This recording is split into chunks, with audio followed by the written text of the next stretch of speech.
ছোট্ট সাইজের এই টর্চ লাইটটা আপনাদের দৈনন্দিন জীবনে অনেক কাজে লাগতে পারে। এই টর্চটা একটা essential survival gear and multifunctional gadget. চলেন তাহলে খুব সংক্ষেপের ভেতর দিয়ে এক্সপাসের এই মিনি টর্চ লাইটের সঙ্গে আজকে আপনাদের পরিচয় করিয়ে দিই। 2000 লুমেন্সের ব্রাইটনেস যা সাইজ হিসেবে অন্ধকারে বেশ ভালোই ব্রাইটনেস দেয়। সাইজে ছোট্ট হয়, ক্যারি করা খুবই ইজি। এটার সাথে 1 বছরের সার্ভিস ওয়ারেন্টিও প্রোভাইড করছে তারা। এই টর্চটির প্যাকেজিং বেশ ইউনিক করেছে এক্সপাস। বক্সের মধ্যে এক্সট্রা একটা 9250 mAh এর 18650 মডেলের ব্যাটারি প্রোভাইড করেছে, সাথে একটা এক্সটেন্ডার এবং একটা ল্যাম্প শেড। টর্চ সিটের টোটাল 2টা ব্যাটারি পাওয়া যাবে। ছোট্ট সাইজের এই ব্যাটারিটি 1100 mAh এর এবং 2টা মিলিয়ে টোটাল ব্যাকআপ পাওয়া যাবে 10350 mAh।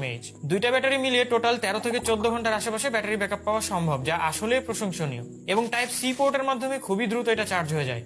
ল্যাম্প শেডটি এভাবে টর্চের মাথায় লাগিয়ে ল্যাম্পের মতো করে ইউজ করা যায়। আবার এতে একটা আরজিবিও আছে যা বিভিন্ন মোডে ইউজ করা যায়। অনেক দূর থেকে এই আরজিবি লাইটটা দেখা যায় অন্ধকারে। ইমার্জেন্সি সিচুয়েশনে চাইলে এসওএস এর মতো করে ইউজ করা যায়। এছাড়া লাইটটা কিন্তু IPX6 রেটিং। IPX6 হলো পানির কাজে খুবই রাফলি ইউজ করা যায়। আমি প্রচুর পরিমাণে ভিজিয়েছি, অনেক রাফ টাপ ব্যবহার করেছি এন্ড এটা ভালোই সার্ভাইভ করেছে। পুরো লাইটটা aluminium build and build quality ভালোই স্ট্রং। আমাদের হাত থেকে প্রচুর পরিমাণে পড়েছে এবং ভালোই সার্ভাইভ করেছে। লাইটটার পেছনে ম্যাগনেট আছে যা যে কোনো লোহার সারফেসে খুব স্ট্রং ভাবে লেগে থাকে। প্লাস পেছনে একটা হ্যাঙ্গিং হুকও আছে যার মাধ্যমে এটা কোনো কিছুর সঙ্গে ঝুলিয়ে রেখেও ব্যবহার করা যায়। যারা ক্যাম্পিং করেন, পাহাড়টার ঘুরেন, তাদের জন্য এটা একটা মাস্ট হ্যাভ জিনিস। এছাড়াও যারা জেলে কিংবা ফুল ফলের বাগান আছে, অথবা যারা সাইক্লিস্ট, বাইকার কিংবা গ্যারেজ আছে, তাদের ক্ষেত্রেও কিন্তু এই লাইটটা অনেক হেল্পফুল। যাদের প্রয়োজন তারা নিয়ে নিতে পারেন এক্সপাসের পেজ থেকে। আমি সুবিধার্থে ভিডিও ডেসক্রিপশন বক্সে তাদের পেজ লিঙ্কটা দিয়ে দেবো।